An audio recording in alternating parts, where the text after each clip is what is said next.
Vida e Saúde de volta, estamos aqui com o Dr. César Vasconcelos, ele que é psiquiatra.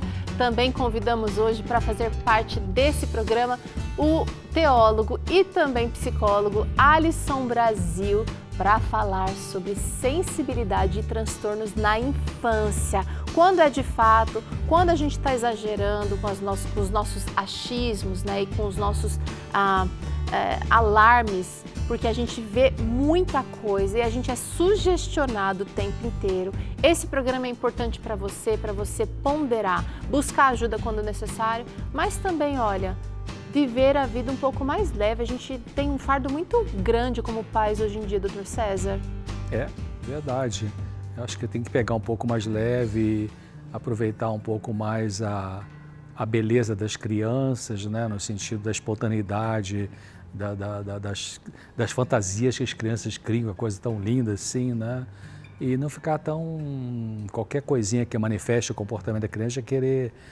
tem que levar no psicólogo, né? Peraí, calma, né? Conversa, troca uma ideia, observa o ambiente, vê se tem algum problema na escola, né? Vê como é que o seu comportamento com o pai e mãe está tendo, né? Está sendo muito rígido ou muito frouxo, enfim, sempre joga para a tua mulher resolver, para o teu marido resolver. Então, dá uma olhada, assim, em geral, na interação dessa família, na dinâmica dessa família, né? Olha, eu vou... Só um minutinho, doutor Alisson, que eu quero trazer um recado muito importante aqui antes, porque a gente vai mergulhar nesse assunto, tem muita coisa para falar. Eu tenho aqui um recado especial para você que está aí se preparando para viver a Páscoa. A Novo Tempo preparou um especial que eu quero muito que você acompanhe. Dá uma olhada nesse recado. A Páscoa aponta ao sacrifício de Cristo no Calvário, sua morte e redenção. O Cordeiro de Deus foi entregue para nos salvar dos pecados e nos libertar. O preço já foi pago na cruz. Nos dias 29, 30 e 31 de março, às 8 da noite, o pastor Gilson Brito vai te contar melhor sobre esse sacrifício no especial de Páscoa Eu Creio, no Novo Tempo. Já é semana que vem, então você aproveita para acompanhar esse conteúdo, aproveita para convidar aí os seus amigos, seus familiares, seus vizinhos, seus clientes, eu não sei, você convida porque é um assunto que vai mexer com você e com certeza vai mexer para melhor, tá bom?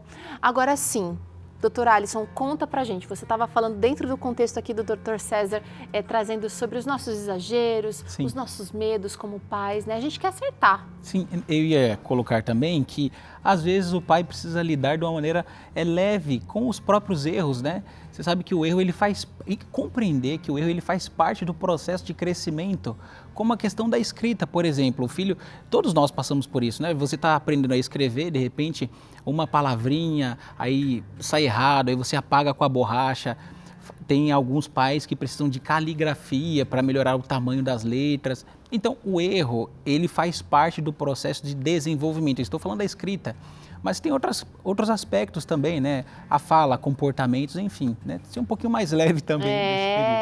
Eu quero saber a sua opinião. Conta aqui pra gente como é que você pode apoiar uma criança para que ela tenha um desenvolvimento saudável. Use o nosso QR Code aqui para mandar essa resposta, para mandar aqui a sua participação, ou então digita o nosso contato, que é 12 98266 0004, tá bom?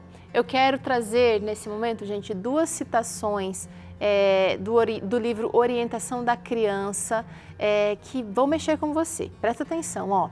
A obra dos pais deve começar com a criança na infância, para que ela possa receber o cunho certo de caráter antes que o mundo coloque sua marca na mente e no coração. Essa citação continua, ó. As impressões feitas no coração, no princípio da vida, são vistas em anos posteriores. Podem estar sepultadas, mas raras vezes, né, serão obliteradas. Uma palavra até difícil aí, uma palavra que não é muito utilizada. Bloqueadas, né? Ou seja, ela vai estar ali, pode ser que esteja adormecida, mas ela existe. São os traços de caráter, doutor César, que os pais podem ajudar a construir? A gente chama isso em psicologia, a gente pode chamar isso em psicologia de crenças centrais, né? Pensamentos automáticos. Então, uma criança que viveu num ambiente de família nos primeiros anos da infância que tinha, por exemplo, uma mãe muito nervosa, que era frustrada no casamento e que vivia dizendo: ai, não sei para que casei com teu pai, ai, homem é tudo igual, ai, homem não presta, ai, meu Deus, já ficava com a cabeça e tal. Quer dizer, ela vai dizendo isso de uma forma espontânea, mas não está percebendo que a criança está escutando.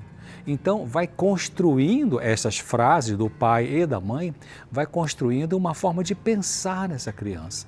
A gente chama de crença central, não é crença religiosa, é uma crença psicológica, é a visão da vida.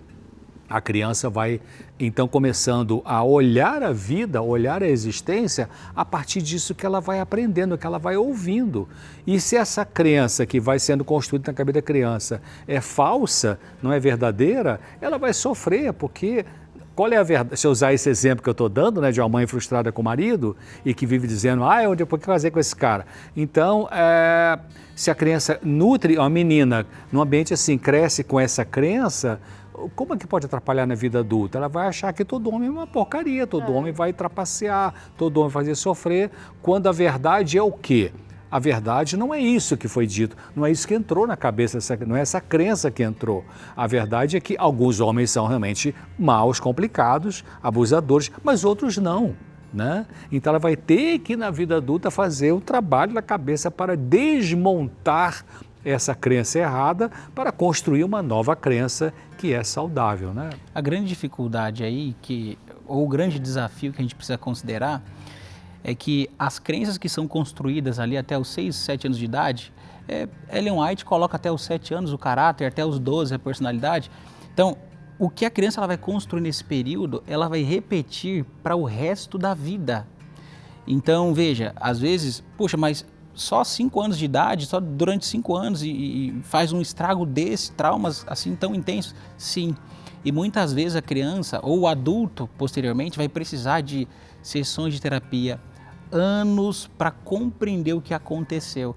Hoje, é também importante a gente falar, a nossa sociedade sempre teve, né? Mas hoje ainda de maneira mais intensa você tem os ativismos. Então, você tem vários ativismos que atacam a família, atacam o papel do homem, atacam o papel da mulher. E essas frases que a gente às vezes vai repetindo são frases cunhadas por movimentos ativistas. Então, a gente precisa tomar cuidado nas conversas e nos diálogos familiares se nós não estamos reproduzindo princípios que são do mundo, mas que não encontram eco na palavra de Deus.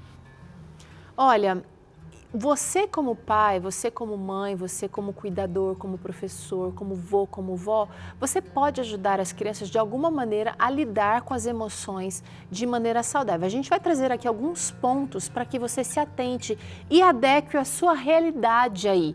Vamos trazer a primeira tela? Você pode validar e apoiar, e isso é uma coisa muito difícil, quem sabe, para quem recebeu uma educação mais rígida, em que considerava qualquer chorinho, isso é besteira. Para de chorar, engole esse choro. Validar é uma coisa difícil para algumas gerações e também exagerada por gerações atuais, doutor. Eu lembro agora, tem imagina uma historinha assim, né? A mãe está ali com a criança pedindo banana. A mãe diz, filha, não tem banana, mas eu quero banana. E fica frustrada e começa a chorar daqui a pouco e fazer birra. E aí a mãe pensa, puxa, mas na idade dela, eu não tinha essa opção, eu não fazia essa birra, não tinha essa opção, né, de querer o banana ou sanduíche ou outra fruta. Então veja, nessa situação a gente tem um problema aí, porque às vezes o pai, ele está tão mal resolvido com a sua história, ele precisou reprimir sentimentos seus na infância e agora ele não autoriza, ele não apoia essa expressão do sentimento do filho, que pode escolher um tipo de fruta, né? Então, como que o pai poderia lidar com essa situação? Nessa mesma situação, a mãe poderia, por exemplo, olhar para o filho e dizer assim, filho, olha, realmente não tem banana em casa. Como seria bom se tivesse banana em casa e de repente fazer cócegas na barriguinha da criança e dizer assim, olha, a gente ia ficar feliz com a barriga cheia de banana, pular igual macaquinho. Ou seja, você está validando o que a criança está te trazendo, ao mesmo tempo que você direciona aquela frustração, você direciona aquela emoção, aquele sentimento, entende? Talvez exista uma confusão quanto a validar e mimar. Porque às vezes a gente tem a impressão de que quando valida, quando concorda com o que a criança está, concorda no sentido de tipo assim, eu tô entendendo o que você está sentindo. Parece que a gente meio que está falando assim, pode continuar fazendo birra. E não é isso. Não é isso. É uma menina, ela chegou em casa e falou para a mãe assim, mãe, eu estou muito chateada hoje porque na escola a tia, né, a professora, me chamou atenção na frente de todo mundo, eu fiquei morrendo de vergonha e tal. Essa mãe que tinha sabedoria, né, não ficou detonando a professora, mas acolheu a criança. Como é que ela acolheu? Ela falou assim, querida, o que você sentiu quando a professora falou a coisa que você ficou com vergonha? O que você sentiu? Acho que eu fiquei vermelha, acho que eu fiquei, não sei e tal. Puxa, é chato sentir isso, né? Muito chato, mamãe, sentir isso. Poxa, mas que bom que você conseguiu lidar com isso e agora você veio e falou para a mamãe. Fala para a mamãe sempre que aconteceu uma coisa assim. Então essa mãe acolheu, né? Respeitou o sentimento da criança e não ficou falando mal da professora. Muito bom e isso. Olha como que isso é importante que o doutor César trouxe, porque em caso de abuso, o abusador às vezes utiliza isso para dizer para a criança, olha, se você contar para o seu pai, eu vou matar ele, né? Se você contar para o seu pai, ele não vai acreditar em você. Às vezes, amigo, você, família que está em casa, o abusador, às vezes não, muitas vezes o abusador é alguém que está próximo. É um amigo, é um familiar que está próximo. E se a gente não tem essa validação, esse apoio, se a criança não se sente num ambiente seguro, nós estamos deixando ela num campo de vulnerabilidade ainda maior frente a abusadores, né? Isso vale para casos de abuso sexual ou mesmo abuso na escola, por exemplo, né? Olha aí a importância. Olha outra questão aqui que você pode ajudar no desenvolvimento saudável do seu filho, das emoções, tá? Ensinar habilidades de autorregulação emocional. O que significa isso, gente, doutor César? O que é autorregulação emocional? É você ter as emoções e não deixar que as emoções tenham você. Isso é difícil? É difícil. Uma criança que está super irritada. Como é que você ensina essa autorregulação? Então, você vai falar assim, você está irritada, né? Que o mamãe está percebendo que você está irritada. O que está acontecendo com você? Eu queria o picolé, você não está no picolé e tal, não sei o que e tal. E a criança está com amidalite, está na hora de almoçar, não vai para picolé naquela hora. Mas olha, você sabe que... Então você vai usando alguns argumentos lógicos no linguajar para a idade da criança. Mas agora está na hora de almoçar, a mamãe falou, lembra que eu já estou arrumando seu pratinho aqui para almoçar? Picolé vai atrapalhar seu almoço, né? Ou então você está com a gargantinha ruim, mas eu adoro picolé e tal, não sei o quê. Então, você empatiza com a criança, você reconhece a emoção dela, você pode até falar, você está com muita raiva, né? Porque a mamãe não está te dando isso aí. Mas olha, essa raiva não precisa ter agora, porque agora vai ter um almoço gostoso, porque agora você vai ter esse ou aquele benefício. Então, claro, só vai funcionar se o modelo que você passa para essa criança é de um pai e mãe que sabe administrar sua própria emoção, né? Senão a criança, senão vai ser injusto, né? Você fica sempre perdendo o controle com as crianças e quer que a criança tenha autocontrole. Começa com o exemplo do pai e da mãe, né? Por isso que ser pai é um baita desafio, sabe? É uma escola. Eu acho que são duas coisas necessárias para a pessoa, para aquele que... E eu tenho dito isso para jovens namorados, jovens que estão pensando em se casar. Veja, duas coisas importantes. Primeira, conhecer-se, né? Você fazer terapia, entrar em contato com conteúdos difíceis da sua vida. Isso geralmente aparece lá nas suas relações familiares, você quando casar, você com o seu filho.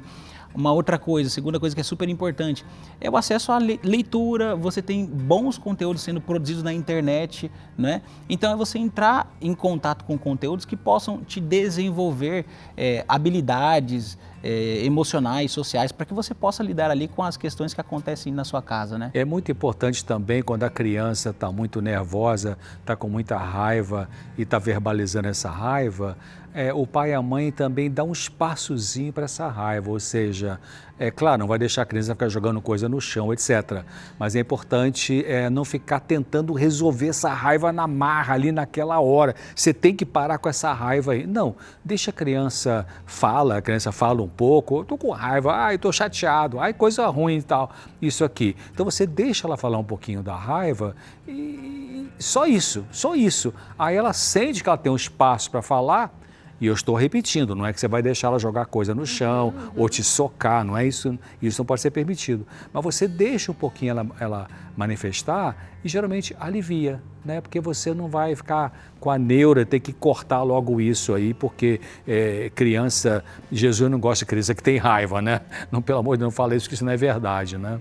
A gente trouxe aqui, gente, autorregulação emocional. A gente não trouxe aqui o banir das emoções que a gente não considera positivas, tá? Isso precisa ser lidado. Olha outra questão aqui que você pode fazer para ajudar o seu filho a ser mais saudável. Modelar comportamentos saudáveis. Sabe algo que ajuda muito? É uma bênção Quando a gente fala de modelar comportamento, nós estamos falando no sentido de você... fazer com que a criança compreenda certos tipos de comportamento que são aceitáveis ou que você gostaria que ela repetisse. Olha, o elogio ele faz isso muito bem.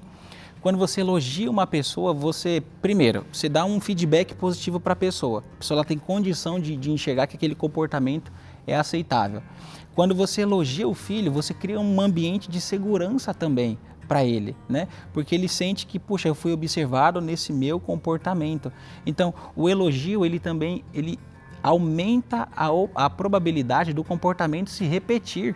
Agora, até elogio precisa ser feito do jeito certo, né? Porque elogiar, por exemplo, uma característica física e a pessoa, de repente, quando cortar o cabelo e você elogiava só o cabelo, ela vai se sentir menos, né, com o cabelo cortado. A gente precisa elogiar atitudes positivas. Perfeito. Elogiar comportamento, atitude positiva. Perfeito. Então, de repente, o filho foi bem na escola ou tem uma matéria que ele tem muita dificuldade, mas ali ele conseguiu tirar uma nota mais ou menos razoável. Não foi um 10, foi razoável. Puxa, validar, elogiar esse comportamento. Legal. Né?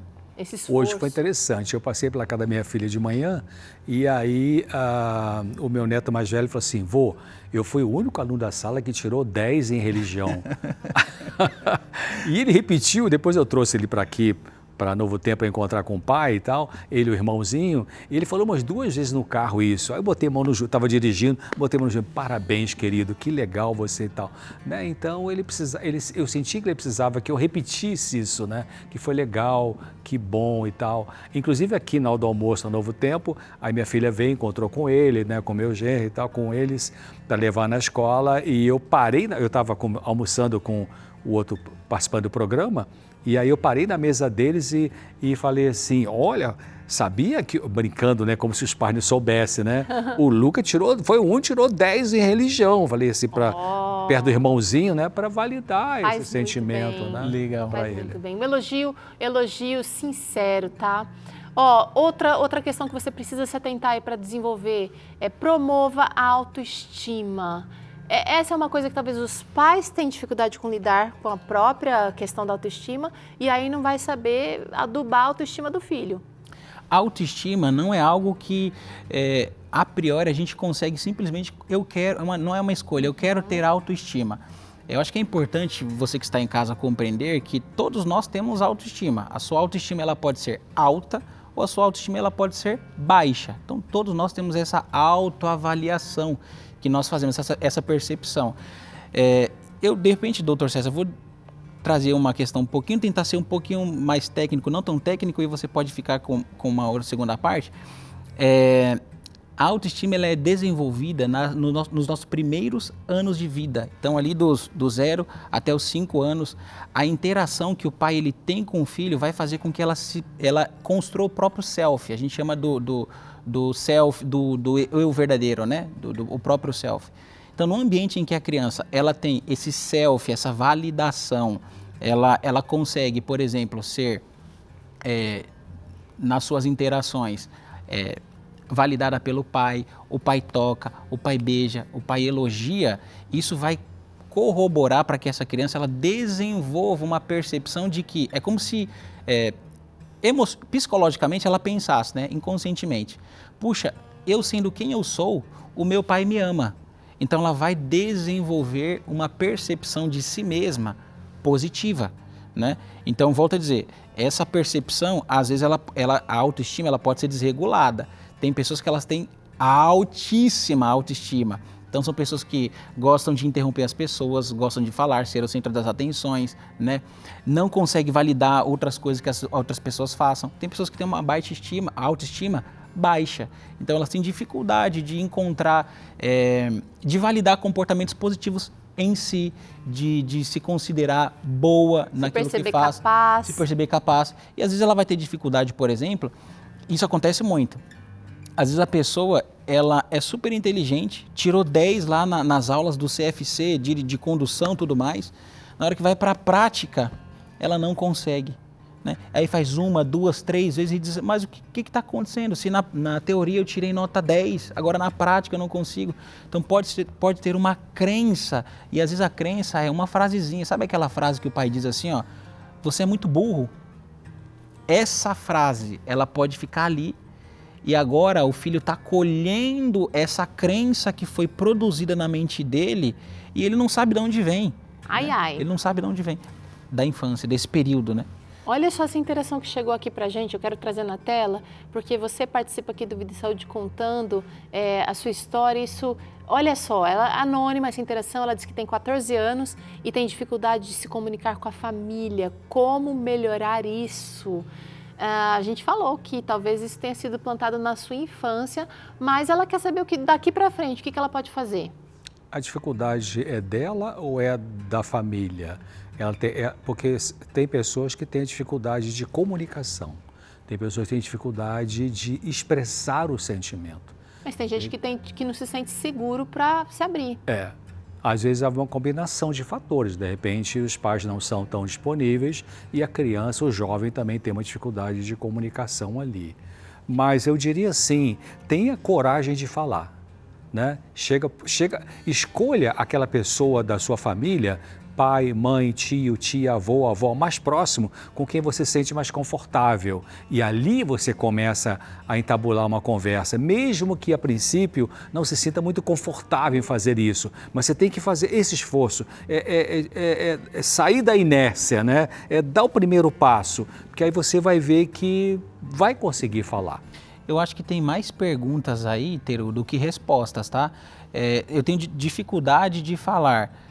Qual conteúdo? Né? Qual conteúdo que eu tenho dificuldade de falar? Há quanto tempo eu sinto necessidade, tem algo que eu tenho necessidade de falar, de contar para os meus pais? Existe alguém próximo que eu posso me comunicar? Você sabe que tem diagnosticado isso, a alexitimia, são pessoas que elas têm dificuldade de nomear emoções e falar de si. Né? E isso tem sido visto, observado em artigos, como um produto de uma sociedade que enfatiza muito questões econômicas, questões sociais. Então, performance. Então, hoje, por exemplo, nós não sabemos, as pessoas elas têm perdido essa habilidade de conjugar verbos. Né? Eu quero te dar um ABC cedilha, um abraço. Olha, estou indo lá, BJO, beijo. Eu estou com SDD, saudades. Então, isso tudo empobreceu muito a nossa fala, o nosso diálogo e também trouxe uma dificuldade no nosso relacionamento ao vivo, né? Das nossas expressões ao vivo. Então, é interessante porque ali era um jovem, né? Uma jovem, alguém anônimo, enfim. Mas que traz essa dificuldade que a gente também precisa pensar à luz do contexto social em que nós estamos, né? Vivendo. Olha, mas Deus é poderoso. Deus é poderoso, o Vida e Saúde está aqui para te ajudar nessa jornada e Deus vai te guiar também no seu contexto aí. Nós oramos por isso aqui, tá? Eu preciso fazer um parênteses aqui no nosso programa, porque hoje é aquele dia especial da nossa campanha, da nossa intervenção aqui, concurso cultural, onde você vai poder mandar a sua frase sobre por que é importante ser anjo e, de repente, se a sua frase for a escolhida, nós vamos ligar para você e você não pode dizer alô, você tem que dizer sou anjo, sou novo tempo. Mas, para que você tenha a sua frase aqui analisada, você precisa cumprir a missão de março aqui do Anjos da Esperança, que é fazer a sua doação em dobro, se tornar anjo da esperança ou voltar a ser anjo. Tudo isso deixa você assim no páreo para participar do nosso concurso cultural hoje. Então eu quero saber, olha, se você tem o desejo de ganhar esse avental lindo do Vida e Saúde que você vê aqui todos os dias. Quer? Eu sei que você quer. Então você tem que fazer, ainda dá tempo de fazer tudo isso, de voltar a ser anjo, fazer em dobro, e ainda mandar a sua frase aqui sobre a importância de ser anjo da esperança para você e ajudar a Novo Tempo a evangelizar o Brasil. Para onde você vai mandar a sua frase, tá? Para você que já ligou para cá, para o 21 27 30 30, que é o telefone do Anjos, 12 21 27 30 30, é para você ligar e fazer a sua doação. Você já fez isso? Hoje é dia de mandar a sua frase, então, para o nosso WhatsApp aqui, que é 12 98266 0004. Você acessa também esse WhatsApp aqui pelo QR Code. E no último bloco desse programa, o repórter J. Terres, do Anjos da Esperança, vai estar aqui, ó, e a gente vai ligar para sua casa, para você que mandou a sua frase. Você não vai dizer alô, você vai dizer sou anjo, sou Novo Tempo. Tá na ponta da língua aí? Então tá bom. Vai mandando essas frases, vai mandando porque a gente quer ler a sua frase aqui, tá? Bora pro intervalo? Enquanto isso, no intervalo você pode fazer essas ações aí. Na volta, você confere aqui as respostas do nosso convidado, né, que é o Alisson Brasil, e também Dr. César Vasconcelos aqui trazendo que você quer saber as respostas às suas dúvidas enviadas. A gente volta já.